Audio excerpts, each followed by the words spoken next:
Antes de empezar, quisiera hacer una pequeña oración y sobre todo encomendar nuestras intenciones a la madre del seminarista Mateus y a la señora Rosángela. Entonces, pues nada, en el nombre del Padre, del Hijo, del Espíritu Santo. Amén. La oración está tomada del Salmo 95, según la Biblia de Monseñor Juan Straubinger. Cantad a Yahvé un cántico nuevo, cantad a Yahvé tierras todas, cantad a Yahvé, bendecid su nombre, proclamad día tras día su salvación, pregonad su gloria entre los gentiles, sus maravillas entre los pueblos todos. Porque Yahvé es grande y digno de suma alabanza, temible más que todos los dioses, pues todos los dioses de los gentiles son en tanto que Yahvé hizo los cielos. Majestad y belleza le preceden, en su santa morada están el poder y la gloria. Reconoced a Yahvé, oh razas de los pueblos, reconoced a Yahvé la gloria y el poder. Reconoced a Yahvé la gloria de su nombre. Traedle oblaciones y venid a sus atrios. Adorad a Yahvé en sacro esplendor, oh tierra toda tiembla ante él. Anunciad a las naciones, reina Yahvé, él ha dado estabilidad al orbe para que no vacile, rige a los pueblos con justicia. Alégrense los cielos y regocíjese la tierra, retumbe el mar y cuanto lo llena, salte de júbilo el campo con todo lo que hay en él. Rebosarán entonces de exultación todos los árboles de la selva ante la presencia de Yahvé, porque viene para gobernar la tierra, gobernará la redondez de la tierra con justicia y a los pueblos con su fidelidad. Gloria al Padre, al Hijo y al Espíritu Santo, como era en un principio, es ahora y siempre, por los siglos de los siglos. Amén. San Gregorio Magno, ruega por nosotros. Santo Tomás de Aquino, ruega por nosotros. Santa Cecilia, ruega por nosotros. En el nombre del Padre, del Hijo y del Espíritu Santo. Amén. Listo, excelente. Entonces, pues nada, esta conferencia se llama El Canto Gregoriano, la oración más elevada de la Iglesia Católica. Y pues la misma presentación nos va a dar como pistas de todo aquello que quiero hablar. El temario, muy sintético realmente. Primero vamos a hablar de ciertos conceptos y características del canto gregoriano para entender verdaderamente qué es. Un breve recuento histórico, porque es necesario, digamos, ahondar un poco sobre el canto gregoriano. Hay un tercer, digamos, elemento que es el motu proprio tra le sollecitudini de su santidad San Pío X, sobre el cual pues pasaremos necesariamente a analizarlo. Aspectos técnicos básicos, y con esto me refiero a asuntos de interpretación, porque creo que podemos abordar ciertas cuestiones de la interpretación del canto. Y por último, unas recomendaciones en torno a recursos bibliográficos y digitales para que ustedes empapen un poco más sobre el canto gregoriano, y al final pues ya preguntas y retroalimentación sobre la conferencia. Valga la pena hacer la siguiente claridad, es una promesa que les quiero hacer a todos ustedes, un asunto que ya hablé también con su excelencia Monseñor Fernando Altamira, y es que, pues bueno, esto es una conferencia muy sintética, muy básica, pero tanto Monseñor como mi persona queremos que el canto gregoriano en la Santa Misa se vaya afianzando en los diferentes lugares donde se está llevando a cabo el apostolado. En ese sentido, quiero dejar en claro que aquellos quienes estén más interesados, no sé, en Bogotá, en el eje cafetero y en otras partes donde sé que se lleva el apostolado, de ahondar en estos aspectos desde una perspectiva práctica, pues que se lo digan al padre Pío Vázquez, que se lo digan a Monseñor, o que se lo digan a quienes están cuadrando, digamos, el grupo de Milites María, y pues bueno, coordinamos para que yo pueda ir allá y llevar a cabo un taller mucho más profundo, mucho más específico, mucho más especial, mucho más avanzado sobre el canto gregoriano. Una pregunta fundamental que enarbola todo este eje a partir del cual vamos a estar hablando. ¿Qué es el canto gregoriano? ¿Sí? Y hay una premisa elemental que nosotros nos tenemos que imprimir en la cabeza a la hora de hablar del canto gregoriano, y es que el canto gregoriano es amplísimo. Yo creo que no alcanza una vida humana para poder pensarse o poder estudiar todo el canto gregoriano, todo lo que implica el canto gregoriano, porque el canto gregoriano tiene tanto de ancho como de profundo, y sinceramente jamás nos cansaríamos de hablar del canto gregoriano. Primero uno puede hablar del canto gregoriano desde, desde la mera teoría musical, ¿sí? Y desde la mera teoría musical ya hay un montón de cosas por decir, porque como lo veremos más adelante, el canto gregoriano como teoría musical tiene un mundo aparte, ¿sí? Es como la máxima cúspide de lo que fue la música medieval y en ese sentido tiene una caracterización tan específica que nos es tan extraña hoy en este mundo moderno y contemporáneo que para hablar desde la teoría musical del canto gregoriano hay que decir un montón de cosas, ¿sí? Pero también el canto gregoriano puede ser un objeto de estudio desde la historia de la iglesia, ¿sí? Porque como lo veremos más adelante, la historia del canto gregoriano es al mismo tiempo la historia de la Santa Iglesia Católica y eso tiene un montón de implicaciones interesantísimas sobre las cuales pues jamás nos cansaríamos de abordar y de estudiar. Pero también se puede hablar de una teología del canto gregoriano y entonces pensarnos el papel del canto en el proceso de la creación, en el proceso de interrelacionamiento entre el mundo metafísico del reino de los cielos y nosotros, y cómo esa alabanza e intermediación de los cantos, que los cantos han estado presentes en las antiguas escrituras desde el Génesis, entonces se interpelan como elementos teológicos. Es decir, el canto gregoriano es un mundo gigantesco, es un mar profundísimo y anchísimo sobre el cual no alcanzarían ni 100 vidas humanas para acotarlo a su cabalidad. Y en ese sentido, bajo esa perspectiva, quiero que tengamos en claro que esta conferencia va a ser sumaria, va a ser eminentemente introductoria, porque primero no lo sé todo, absolutamente bajo ningún sentido lo sé todo y mucho menos lo sé todo sobre canto gregoriano y lo que sé necesariamente tiene que partir de una introducción que van a ser estos primeros elementos. Entonces, ante la pregunta, ¿qué es el canto gregoriano? Antes de darle cualquier explicación teológica, histórica, musicológica, eclesiástica, cualquier cosa, hay que partir de la siguiente premisa. El canto gregoriano es oración. Antes de ser música, antes de ser teoría, antes de ser historia, antes de ser teología, el canto gregoriano es oración. Digamos que hay una analogía más o menos que nosotros podemos usar para comprender cómo el canto gregoriano es oración. Así como nosotros vemos en la Santa Misa a nuestro Señor Jesucristo, lo vemos en el altar porque sabemos que está en la hostia y en el vino consagrado. Así como vemos a nuestro Señor Jesucristo bajo los accidentes del pan y del vino, asimismo el canto gregoriano es oración bajo el accidente de la melodía. Y si ustedes comprenden eso, comprenden el sentido, el significado profundo del canto gregoriano y su papel determinante en la iglesia. Repito, así como nuestro Señor Jesucristo lo podemos ver bajo los accidentes del pan y del vino, el canto gregoriano es oración bajo el accidente de la melodía. Y como es oración, digamos que eso tiene varias implicaciones.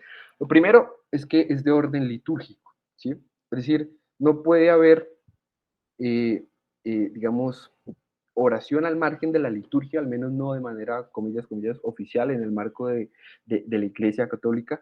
Y en tanto está completamente conectado lo uno con lo otro, entonces todos esos elementos que ustedes ven en la diapositiva. Primero, usa el lenguaje oficial de la Iglesia Católica, Apostólica y Romana, que es realmente es el latín, ¿sí? Y por lo tanto, cualquier otro canto que tenga una melodía exquisita, pero que no esté en latín, pues sencillamente no puede ser canto gregoriano. Es decir, para que el canto sea canto gregoriano, uno de sus elementos constitutivos, uno de sus elementos esenciales, dirían los abogados, es que esté en latín, ¿sí? De aquí que sea perverso y terrible lo que muchos modernistas hacen y escoger las melodías del canto gregoriano y traducirlas a lengua vernácula, ¿sí? Eso está terriblemente mal y además es por el motu propio que ya veremos más adelante, ¿sí? Entonces necesariamente tiene que estar cantado en latín. Además, el canto gregoriano se pensó para el culto público. Eso implica que está articulado necesariamente a la misa, como resulta evidente, pero también para el breviario, ¿no? De hecho, los monjes benedictinos han sido quizás quienes más han destacado en toda la Iglesia Católica por articular la denominada liturgia de las horas con el canto gregoriano. Y al respecto les recomiendo mucho un documental que se llama Los Vigilantes de la Noche, que es justamente sobre unos monjes benedictinos y su canto a lo largo de las diferentes horas canónicas. Y además también se puede usar el canto gregoriano para el Santo Rosario. Yo siempre he querido con los fieles de Cali hacer un Santo Rosario cantado, pero bueno, tiene sus sus implicaciones en cuanto a horas, en cuanto a energías, etcétera, pero también se puede hacer y también se ha pensado el canto gregoriano en el marco del Santo Rosario. Y por último, pues evidentemente para las procesiones y todo otro tipo de culto público que hace la Iglesia Católica, ahí también puede estar inmerso el canto gregoriano. Y por último, bueno, por último no, pero quizás la piedra angular de todos estos elementos, y es la oración puede verse a la luz de muchas virtudes, ¿sí?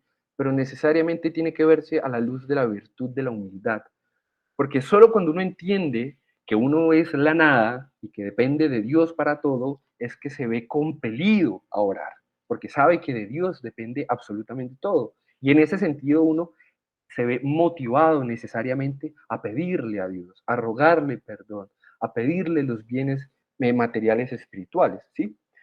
Si eso es así, digamos, si la humildad es condición para la oración y el canto gregoriano es oración, entonces viene la siguiente pregunta: ¿cómo, cómo la humildad se refleja en el canto gregoriano? Primero, cuando nosotros mantenemos la unidad del canto, ¿sí? Cuando todos quienes cantamos en el canto gregoriano mantenemos un mismo tono, mantenemos un mismo timbre, mantenemos un mismo color, una misma velocidad, un mismo sentido de la oración, hay unidad en el canto gregoriano, hay unidad en esa oración, hay unidad en ese sentido que le estamos dando, ¿sí? Pero en el momento en el que cualquier persona quiere comenzar a destacar, en el momento en el que imposta la voz, que por cierto, impostar la voz a la hora de cantar canto gregoriano es de mal gusto y casi que está prohibido por la iglesia. Pero bueno, eso es otra cosa que se verá más adelante y que en las capacitaciones seguramente se entenderá mejor.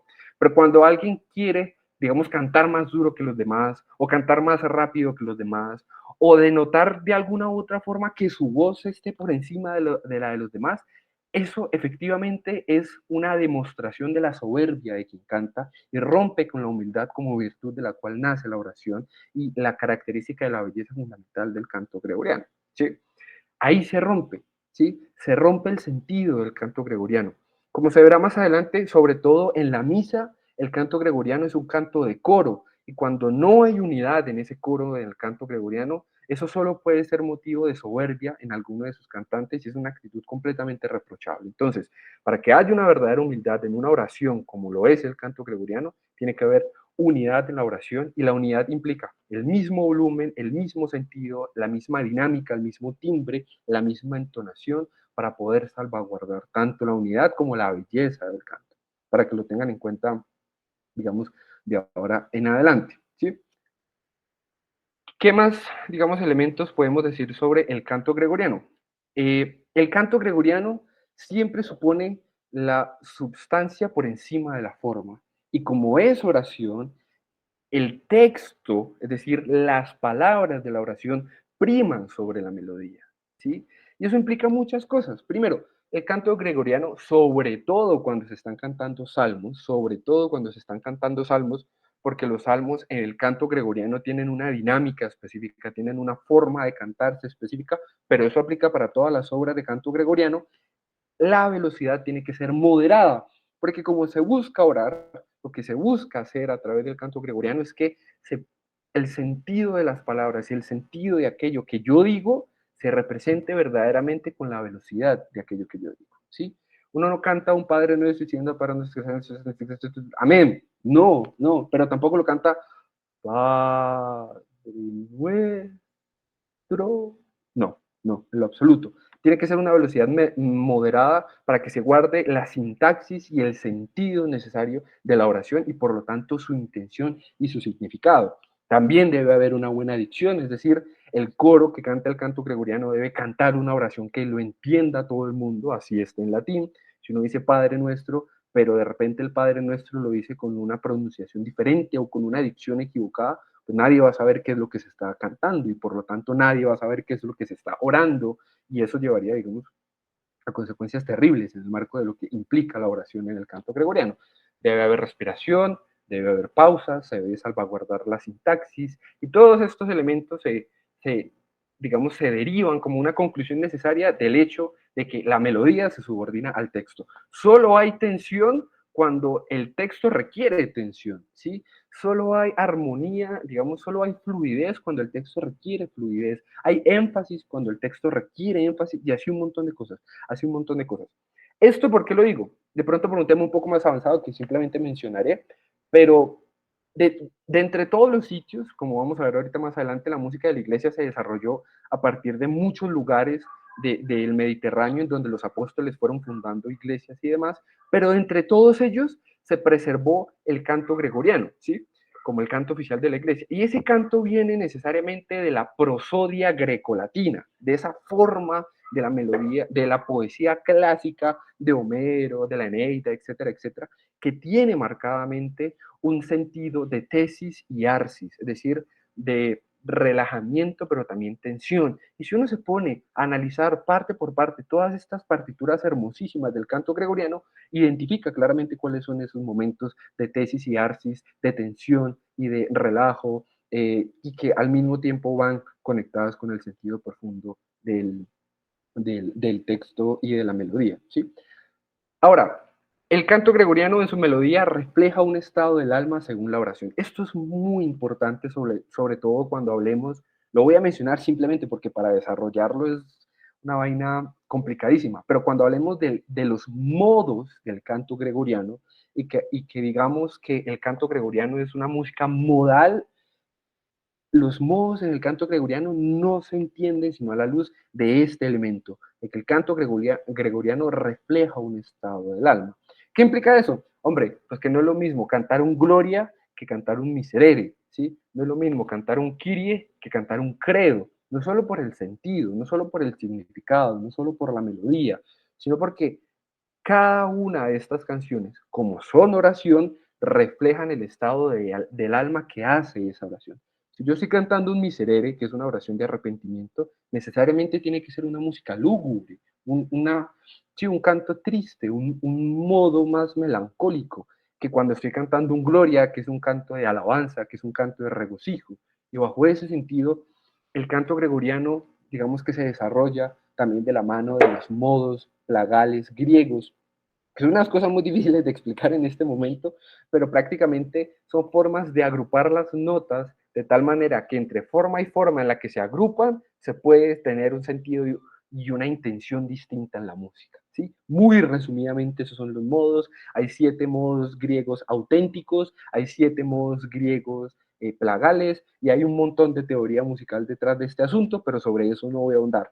Simplemente digamos lo siguiente: en la música, cuando a uno le enseñan música, a uno le dicen que una escala mayor suena alegre y que una escala menor suena triste. Pues bien, resulta que acontece que una escala mayor es uno de esos modos y una escala menor es otro de esos modos. Entonces nos quedan 5 modos más por descubrir, ¿sí? Que tienen intenciones diferentes, que tienen sonidos diferentes, que llevan al alma a estados diferentes de contemplación, de arrepentimiento, de agradecimiento, etcétera, etcétera, y eso se refleja muchísimo, muchísimo en el canto gregoriano, con lo que les acabo de decir, por ejemplo. Pónganse ustedes a pensar en tiempo de Cuaresma, cómo suena el Miserere y cómo suena un Gloria en cualquier otro tiempo, ¿no? O el simple hecho, por ejemplo, de que en ciertas épocas del año pues no se cante el Gloria, o que las melodías del Kyrie a veces cambien según el tiempo litúrgico. Todos esos elementos tienen una intención que van conectadas con el hecho de que la intención musical y el sentido textual del canto gregoriano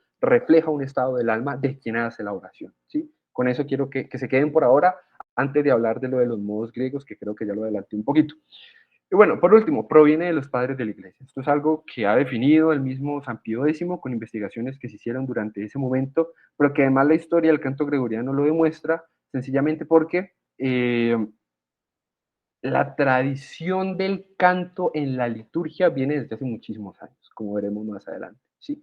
Y la forma específica en la que se desarrolla el canto gregoriano en la Iglesia Católica, como la música sagrada de la Iglesia, solo se dio en virtud del trabajo de los santos padres y por lo tanto es una de las cosas hermosísimas que los santos padres nos ligaron desde los primeros siglos de la Iglesia. Ahora bien, esta es la definición como escolástica, ¿no? Como académica del canto gregoriano. ¿Qué es el canto gregoriano? Sencillo. Es la música sagrada de la Iglesia Católica que se caracteriza por ser monódica, diatónica, modal y de ritmo libre. y ya, y todos sabemos qué es el canto gregoriano y probablemente sea necesario ahondar todos estos términos de la definición porque no son comunes, no son fáciles de entender. Entonces, es música sagrada, evidentemente, por elementos que ya veremos más adelante. Es propio de la Iglesia Católica, claramente, porque en el seno de ella se desarrolló. Pero, ¿qué significa eso de ser monódico, de ser diatónico, de ser modal? Pues bien, monódico significa una sola melodía, ¿sí? Que es diferente a la polifonía, que la veremos un poco más adelante, ¿sí? Si ustedes se ponen a ver todas las partituras del canto gregoriano, solo hay una línea melódica que articula toda la obra, ¿sí? Está pensada para que mucha gente cante una sola melodía, ¿sí? Y en ese sentido refleja la unidad de la iglesia de la cual ya les venía hablando un poco. Es diatónico, es decir, que usa la escala de 7 notas, 5 tonos, 2 semitonos, poco para los que saben más de música, pero 7 notas. ¿Cuáles 7 notas? Las siete notas que todo el mundo conoce. Do, re, mi, fa, sol, la, si, do. Bueno, do que completa la octava. Bien. ¿De dónde viene el nombre de estas notas? Bueno, el nombre de estas notas comillas, comillas, se las inventó Guido d'Arezzo, un compositor del medioevo, a partir del himno de San Juan, Ut Quan Laxis, ¿sí? Cuando se dio cuenta que cada nota, cada altura de esas notas, porque cada nota representa una altura en el tono, se correspondía con una sílaba, con una vocal, bueno, no, con una sílaba del himno. Entonces, la primera decía ut, entonces se quedó ut, la segunda decía re, entonces esta altura es re, la que le seguía es mi, entonces la tercera altura es mi, la que le seguía era fa, y así hasta el final. La última estrofa de ese verso decía Sancte Ioannis, que en esa época pues Ioannis se escribía con I, y en ese sentido cogió la S de Santo y la I de Ioannis y puso si, y en ese sentido se quedaron ut, re, mi, fa, sol, la, si, y ya más adelante hacia el Renacimiento, como ut terminaba en consonante, quedaba muy difícil pronunciar su nombre en los ejercicios musicales llamados solfeos. Solfeo es cantar el nombre de las notas. Como esa terminaba en consonante, quedaba difícil, entonces le cambiaron el nombre de ut, lo cambiaron por el nombre de do y quedaron do, re, mi, fa, sol, la, si. ¿Y esas son las únicas notas que existen? No, no son las únicas notas que existen. Están las variaciones o las alteraciones, que son lo que en la teoría musical se conoce como los sostenidos y los bemoles, pero el canto gregoriano realmente no los usa. La única variación que el canto gregoriano usa es la variación del si bemol, que de pronto ustedes ya lo han visto en diferentes obras. Hay una obra que en este momento sí se me viene de una a la cabeza que la tiene permanentemente, es un himno que se llama el Sacris Solemnis, que lo compuso Santo Tomás de Aquino. Busquen la partitura y si no, pues en su momento, ahorita más tarde se las puedo mostrar. Y ustedes ven una B blanquita que siempre se pone adelante de ciertas notas. Esa B viene de bemol y significa que esa nota, que es el si, como ya veremos ahora cómo se lee una partitura, pues esa es la única variación que tiene, la única alteración. De resto, con esas 7 notas, do, re, mi, fa, sol, la, si, el canto gregoriano ha hecho maravillas con la música y ha hecho obras hermosísimas sin necesidad de cualquier otro tipo de distorsión o alteración que viene, digamos, con la música moderna y contemporánea. El que sea modal, pues bueno, un poco ya lo expliqué, ¿no? Viene de los modos griegos, los modos auténticos, aunque los modos gregorianos no son modos auténticos, son modos plagales, que es como si cogieran los modos auténticos y le dieran vuelta para reorganizar las notas de una forma diferente, ¿sí? Esto es muy complejo de explicar, así que quedémonos por ahora con decir que los modos son formas distintas de agrupar las notas que dan sensaciones diferentes. Por ejemplo, si ustedes tocan do, re, mi, fa, sol, la, si, do, les va a dar una sensación diferente así empiezan en re. Si ustedes dicen re, mi, fa, sol, la, si, do, re, va a tener una estructura y un sentimiento distinto. Si empiezan en mi, fa, sol, la, si, do, re, mi, va a ser completamente diferente. Y cada una de estas escalas, porque terminan siendo escalas, tienen una intención distinta y configuran en sí mismo modos distintos y por lo tanto están conectadas con estados del alma que se representan en cada oración que se contiene en el canto gregoriano. Por último, quizás el elemento más interesante del canto gregoriano en cuanto a sus características es de ritmo libre. ¿Sí? ¿Qué me refiero con eso? La música occidental sobre todo, aunque la música india también tiene una locura de compases, pero la música occidental sobre todo tiene compases muy marcados. Y nosotros estamos acostumbrados en la música a dos tipos de compases muy específicos, ¿sí? que son los compases binarios y los compases terciarios o ternarios, ¿sí? Los compases binarios son compases de dos golpes, 1, 2, 3, 4, 1, 2, 3, 4, 1, 2, 1, 2, 1, 2, 3, 4, sencillo. Ahí en ese compás está toda la salsa, todo el merengue, todo el tango, bueno, el tango un poco no, todo la bachata, el reggaetón, la música que a ustedes se les ocurra está ahí, sí, está ahí. Incluso alguna música clásica, para Elisa, la marcha turca, el himno a la alegría, bueno, todas esas cosas están en cuatro cuartos. Y el compás terciario o ternario es el típico compás del vals. 1, 2, 3, 1, 2, 3, 1, 2, 3, 1, 2. O si no, el típico compás de 6 octavos. 1, 2, 3, 4, 5, 6, 1, 2, 3, 4, 5, 6. Los compases, digamos, más complejos, de música más o menos conocida para nosotros, son los compases del flamenco, porque son compases de 12, 14 y de 16, muy típicos de Andalucía. 1, 2, 3, 1, 2, 3, 1, 2, 1, 2, 1, 2, 1, 2, 3, 1, 2, 3, 1, 2, 1, 2, 1, 2, ¿sí? ¿A qué voy con toda esta explicación? Que la música occidental está marcada en beats, en golpes de ritmo muy definidos, muy cuadrados. Pues bien, el canto gregoriano no tiene absolutamente nada de eso. Eso de que es que el compás va en 3 cuartos, o en 4 cuartos, o en 6 octavos, o en 12 decimoquintimilloneseavos, no, eso no existe en el canto gregoriano. ¿Por qué? Porque el texto se sobrepone, o el texto, digamos, se mantiene por encima de la melodía. Y el ritmo de las palabras es el ritmo que se impone a la obra, ¿sí? Y en ese sentido, una obra puede durar mucho, una obra puede durar poco, una obra puede tener cierta acentuación. De hecho, el acento de las palabras de esta prosodia grecolatina que ya les mencioné es aquella que imprime el ritmo, pero no está cuadriculado ni encapsulado en las formas de los compases modernos y contemporáneos tal cual como los entendemos. Hay una reflexión muy interesante que a mí me gusta también que ustedes tengan presentes, y es que así como el mundo y el demonio, que es el príncipe del mundo, eh, tiene o usa los sentidos para condenar a la gente, ¿no? A través de la vista, del gusto, del oído, del tacto, etc. Asimismo, la Iglesia Católica ha usado los sentidos para santificar a la gente, ¿sí? Las imágenes de los santos, las imágenes hermosísimas de nuestras iglesias, basílicas, catedrales victoriosas que son hermosísimas, el incienso en la misa, ¿sí? Es una forma en la cual uno se santifica a través de los sentidos, el fuego, el agua, etcétera, pero sobre todo, ay, se me estaban cayendo unos libros, perdón, pero sobre todo el canto gregoriano que entra por los oídos, pero que se emite por la boca, es una forma predilecta de santificar a las almas de todos los fieles y de todos los creyentes, que la Iglesia Católica ha usado como herramienta de santificación desde el principio de sus tiempos. Y eso es una cosa que le da un lugar predilecto. Dentro de todas las cosas santas que tiene la Iglesia Católica, el canto gregoriano tiene un lugar predilecto de todas ellas, por ser quizás una de las herramientas más excelentes y propicias de adoración, pero también de santificación. Los monjes benedictinos de Solesmes, yo sé que eso está en francés, no sé muy bien francés, entonces digámosle Solesmes, dicen que el canto gregoriano refleja los tres votos religiosos, ¿sí? Pobreza, porque no es un canto que requiere muchos vericuetos, no requiere muchas ornamentaciones, muchas elaboraciones, muchos instrumentos, no, requiere una voz, porque tiene una sola melodía. Puede cantar con muchas personas o una sola persona, ¿sí? Y tiene tanta simplicidad, pero también tanta dignidad, que con esa humildad, esa pobreza, ese desprendimiento de todo lo terreno, llega a lugares muy elevados y a lugares santísimos y de adoración perfecta, ¿sí?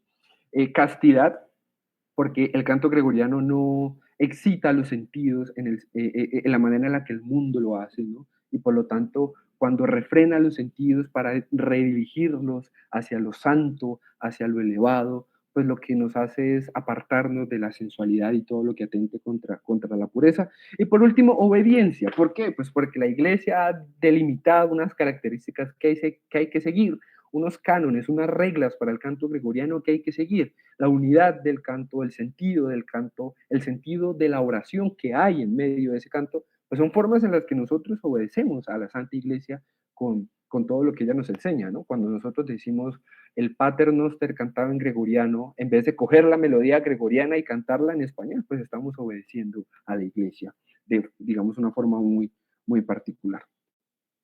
Ahora viene una pregunta que es como fundamental al momento de hablar de canto gregoriano y es, bueno, ¿y por qué se le dice gregoriano al canto gregoriano? ¿Sí? Sobre todo por el papel del Papa San Gregorio Magno. ¿Sí?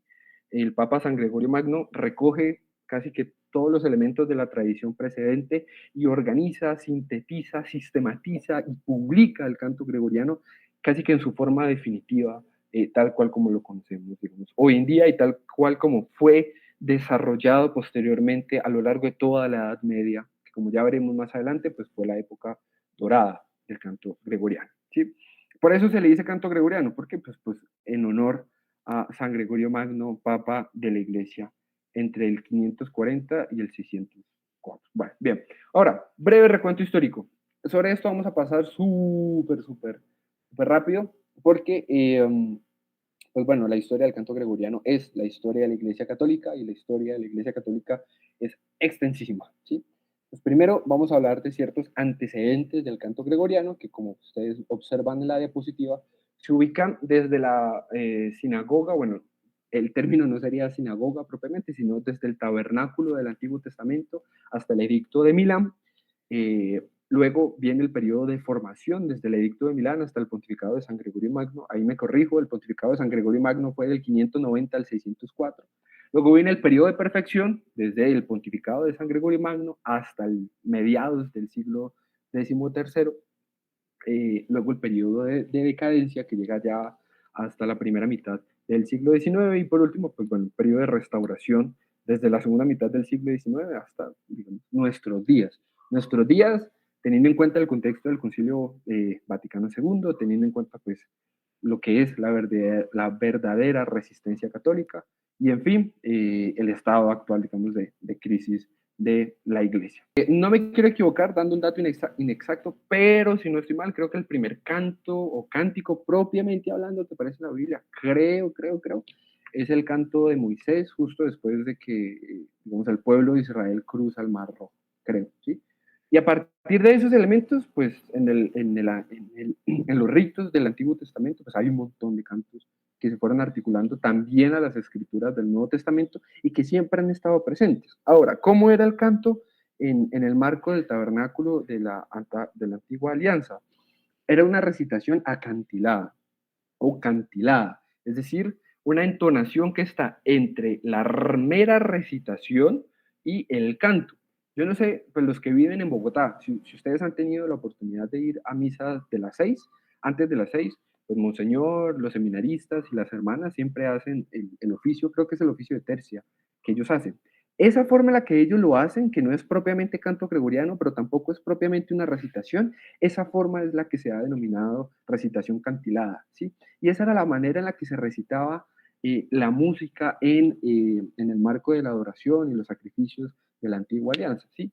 ¿Qué era lo que se recitaba? Pues principalmente las normas del Antiguo Testamento contenidas en el Pentateuco, el recuerdo de las grandes proezas de nuestro Dios con el pueblo judío y los salmos, ¿sí? Eran como la fuente principal del texto litúrgico para este canto.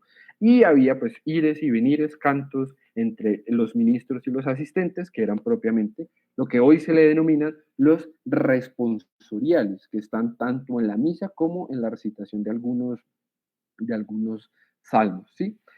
Estos elementos de la tradición judía fueron articulados por los apóstoles en ese proceso de distinción de los cristianos entre los judíos de los primeros siglos y esa diferenciación del culto cristiano y el culto de la sinagoga, del tabernáculo, etcétera, pero que además se fue enriqueciendo muchísimo con todos los aspectos y las músicas y las culturas de todos los sitios alrededor del Mediterráneo, del Medio Oriente, del norte de África, de Europa, a los cuales los apóstoles fueron llevando la verdadera iglesia de Dios, ¿sí? Y en ese sentido hay muchos desarrollos en paralelo que uno puede ir ubicando en el marco de este proceso histórico. Primero, el del breviario, ¿sí? Que se fue desarrollando como una tradición de todos los cristianos, de que en ciertas horas se reunía la gente para hacer ciertas oraciones de ciertos salmos a ciertas horas del día. Bueno, pues entonces, ¿cómo las vamos a hacer? Bueno, las vamos a cantar. ¿Cómo las vamos a cantar? Bueno, aquí en Siria la vamos a hacer con ciertas melodías propias de la cultura siria. En Grecia, bueno, con sus propias formas culturales de Grecia. En el norte de África, bueno, con las formas culturales del norte de África. En Europa, en la Galia, en Italia, etcétera. Y así poco a poco se fue desarrollando tanto la práctica del breviario, que posteriormente se consolidó, pero también el canto de los salmos como la punta de la lanza que dio lugar al desarrollo de lo que posteriormente fue el canto gregoriano. Pero como les digo, dentro de todos estos elementos eh, persistió la tradición grecolatina, sobre todo de la iglesia romana, que en ese momento, antes de que San Gregorio fuera, digamos, el máximo exponente de la formación definitiva del canto gregoriano, mucho de lo que es el canto gregoriano hoy por hoy se le debió a San Ambrosio de Milán, que pues fue obispo más o menos contemporáneo de San Gregorio Magno, y que en Milán, si ustedes no saben, Milán queda como al norte de África, al norte de Italia, dio lugar a una recopilación, a una sistematización, a una estilización de los cantos muy particular, que posteriormente San Gregorio Magno bebió de ella y le dio la forma definitiva. Por eso a este periodo se le llama el periodo de formación, porque el canto gregoriano salen los apóstoles a todas las partes de Europa y del Mediterráneo y luego se sintetiza completamente en Roma y ahí vuelve a esparcirse al mundo católico entero, a todo el orbe cristiano, de la manera definitiva, tal cual como la conocemos hoy en día y que posteriormente pues, se desarrolló a lo largo de la Edad Media. De hecho, en particular a la Edad Media, digamos, se le conoce como el periodo de perfección del canto gregoriano. Y al mismo tiempo se subdivide entre una edad de oro y una edad de conservación o de transición, ¿sí? Esta edad de oro, pues bueno, fue impulsada por grandes compositores, pero principalmente Guido de Arezzo. A Guido de Arezzo se le deben muchas cosas, pero quizás la más principal, además del nombre de las notas, es la notación cuadrada, ¿sí? Porque antes no se sabía cómo anotar el canto gregoriano. Y si ustedes se ponen a investigar un poco de historia, se van a dar cuenta que uno de los primeros sistemas de notación gregoriana fueron los llamados neumas, ¿sí? Que eran rayas sobre las letras, sobre el texto litúrgico, rayas de forma rarísima que supuestamente le daban a entender al intérprete cómo llevar a cabo las alturas de las notas. Eso era inentendible. Entonces Guido de Arezzo cogió la notación gregoriana y le puso cuadraditos. Y a él le debemos lo que se denomina la notación cuadrada, que es más o menos como anotamos hoy por hoy el canto gregoriano. ¿Por qué digo más o menos? Porque en la época de Guido de Arezzo solo había una línea. No era tetragrama, no era pentagrama, era una línea y sobre esa línea se ubicaban todas las demás. Con el tiempo se fueron desarrollando más líneas hasta que el canto gregoriano se desarrolló, digamos, por completo en un tetragrama de 4 líneas que veremos más adelante. Aquí es donde las composiciones de canto gregoriano se desbordan, ¿sí? Y hay grandes composiciones de canto gregoriano que son las que se han conservado principalmente hoy por hoy, sobre todo por los monjes benedictinos y sobre todo por los monjes benedictinos de la abadía de Solesmes, quienes entrarán, digamos, en protagonismo un poco más adelante, ¿sí? Pero, pero eso es lo que ocurre en esta época, después del pontificado de San Gregorio Magno hacia el siglo VII y hasta el siglo XIII, pues bueno, hay una expansión, una difusión, un desarrollo gigante del canto gregoriano en todo el orbe cristiano, gracias a pues, gente de la talla de Guido de Arezzo, pero también gracias a las enormes, múltiples y bellísimas composiciones de gente pues como Santo Tomás de Aquino, Santo Hildebranda de Bingen y demás, ¿sí? Pero luego ocurre un periodo de decadencia, y en esto quiero ser muy claro, es un periodo de decadencia no del canto gregoriano, pilas, no es un periodo de decadencia del canto gregoriano, no es como que el canto gregoriano haya venido en su máxima expresión y de repente el mismo se degeneró y cayó, no, sino que fue un periodo de decadencia de la música sacra, ¿sí? Y en esto hay que ser muy claro. ¿Por qué? Porque como veremos más adelante, la música sacra es todo un género musical dentro de los cuales está el canto gregoriano, ¿sí? Y toda esa música sacra sufrió una decadencia entre el siglo XIII y el siglo XIX, la primera mitad del siglo XIX. ¿Por qué? Pues muchas cosas. Primero, la introducción de la polifonía, ¿sí? Es decir, ya no se canta una sola voz, sino que comienzan a cantar muchas voces con mucha independencia. ¿Sí? Ahorita veremos un ejemplo de polifonía. Y esto rompe con el sentido de la unidad de la canción y de la oración dentro de la iglesia. ¿Sí? Además, comienza a haber una instrumentalización excesiva e innecesaria. Hay que tener en cuenta que la gran mayoría de instrumentos de lo que hoy nosotros llamamos la música clásica, el violín, el violonchelo, las flautas, el piano, el mismo órgano, etcétera, etcétera, pues se fueron desarrollando poco después de la Edad Media, ¿sí? Y se fueron introduciendo en la misa y se fueron entrando a las iglesias a tal punto que, pues como ustedes pueden ver en estas fotos, las orquestas fueron desplazando a los fieles cada vez más y más atrás, porque entonces había que meter grandes coros y grandes orquestas y grandes instrumentos, y eso fue deteriorando el sentido y la significación bellísima y pura del canto gregoriano. Pero es que además esa música comenzó a tener una dramatización excesiva, y la cúspide de la dramatización fue el romanticismo y su forma o su género teatral, cosa que veremos más adelante, en autores sobre todo de la talla de Giuseppe Verdi, Gioacchino Rossini, y entonces ya la oración no es una plegaria ante Dios por todos nuestros deseos, por el perdón de nuestros pecados, etcétera, sino que se convierte literalmente en una dramatización del texto litúrgico. Entonces, si se está leyendo el Apocalipsis y se canta sobre las trompetas del Apocalipsis, entonces tiene que sonar la trompeta, a retumbar los cimientos de la catedral, porque es que entonces no se siente y entonces no es dramatización y entonces no hay significado musical. Y todo eso comenzó a distorsionar muchísimo a la música sagrada, su sentido y su significado. Y bueno, todo para que qué? Para que la forma musical desbordara por completo el contenido de la oración. Y eso fue, digamos, la decadencia absoluta. Aquí aparece un personaje muy interesante que es Johann Sebastian Bach. Digamos que Bach es, además de ser el genio que fue en su gran composición, su gran música barroca, es un personaje muy curioso, porque es como el máximo expositor de este periodo de decadencia.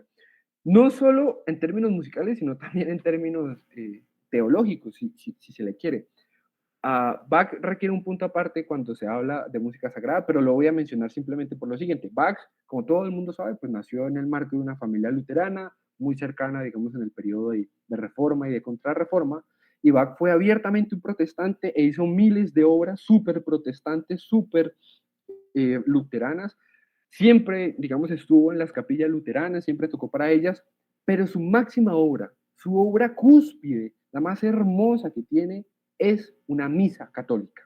¿Por qué lo digo? Porque la misa se convierte en una forma musical. Así como hay formas musicales como la sonata, la cantata, la sinfonía, el minueto, el vals, etcétera, etcétera, etcétera, la misa, por toda esta degeneración de la música, se convierte en una forma musical, ¿sí? Y Bach tiene una misa, que es la misa en si bemol, que se la recomiendo mucho a ustedes para que entiendan a qué me refiero con esto del periodo de la decadencia de la música sagrada. Hay extremadas repeticiones, hay extremados simbolismos a veces vaciados de significados, hay extremada instrumentalización, extremados ornamentos. Bueno, en últimas pues era el barroco, pero están todos estos elementos vertidos en lo que supuestamente es la misa, que no tiene nada que ver con el sentido católico de lo sagrado y sobre todo de lo sagrado en el canto. Y a eso fue a lo que se abocó la música sagrada en este periodo de decadencia. Pero hay una luz, llamémoslo así, al final del túnel que se dio en este denominado periodo de restauración. Quien ven ustedes en la pantalla a mano izquierda fue don Próspero Grandier, quien fue abad de la abadía benedictina de Solesmes desde creo que 1833 a 1875, sí, ahí está en la diapositiva. Y a mano derecha, pues nada más y nada menos que el grandísimo San Pío X. Don Prosper Grandier, como que se vuelve a la cabeza lo que fue el denominado movimiento litúrgico, y entre tantas cosas que quiso hacer en el marco de la restauración católica ante la arremetida liberal y la infiltración de los masones en la iglesia, pues fue restaurar el canto gregoriano, que se había perdido realmente esa decadencia de la música sacra, llegó al punto en el que los códigos, las partituras del canto gregoriano, pues prácticamente se habían perdido, se habían restringido a los monasterios alejados en los Alpes, y pues prácticamente solo ellos tenían acceso a este tipo de información. Y es gracias a ellos que se vuelve a reconocer el canto gregoriano y se vuelve a desarrollar, se vuelve a estudiar, se vuelve a sistematizar. Y ya con San Pío X lo que ocurre es una bendición papal prácticamente, una restauración pontifical a todo el orbe cristiano del canto gregoriano. ¿Sí? Lo que evidencia San Pío X es que hay una infiltración del modernismo hasta en la música. Lo que hace es, sáquenme todo este modernismo acá, que la iglesia ya tiene su propia música y esta es el canto gregoriano y de ahora en adelante todo el mundo me va a cantar en canto gregoriano. Prácticamente eso es lo que dice en el motu propio que vamos a leer. Hay que tener en cuenta lo siguiente, y es, a partir del conciliábulo vaticano, que eso no tiene nada de concilio, es un conciliábulo, eh, lo que ocurre es pues como un segundo round del modernismo en la música, ¿sí? Y todo lo que vemos a partir de ese momento, pues nada, es gente con guitarras, gente haciendo bailes, gente con pianos, gente cantando música que no tiene nada que ver con el canto gregoriano en todas las parroquias, basílicas, catedrales, etcétera, que realmente ha llevado nuevamente a que la mayoría de los católicos y los, digamos, católicos postconciliares tengan ni idea de qué es el canto gregoriano, no lo reconozcan y tampoco lo busquen, ni lo quieran, ni le den ese lugar predilecto que ya dijimos que tenía. Entonces, literalmente la restauración del canto gregoriano depende de nosotros, así como tantas cosas sagradas en este momento, en este tiempo de crisis de la iglesia. Y nosotros, sobre todo, los seglares, pues no tenemos más opción que darle batalla musical al mundo moderno, sobre todo a partir del canto gregoriano. Aprendernos los cantos de la misa, aprendernos los cantos del breviario, aprendernos los himnos, etcétera, etcétera, integrarlos como una parte fundamental de nuestra creencia, de nuestras prácticas cotidianas, para que a partir de ese canto gregoriano nos santifiquemos claramente, pero también podamos evangelizar, ¿sí? Y poder traer a la santa tradición a tantísimas personas que están en el mundo, pues tan perdidas, sobre todo por culpa de esta iglesia pues conciliar.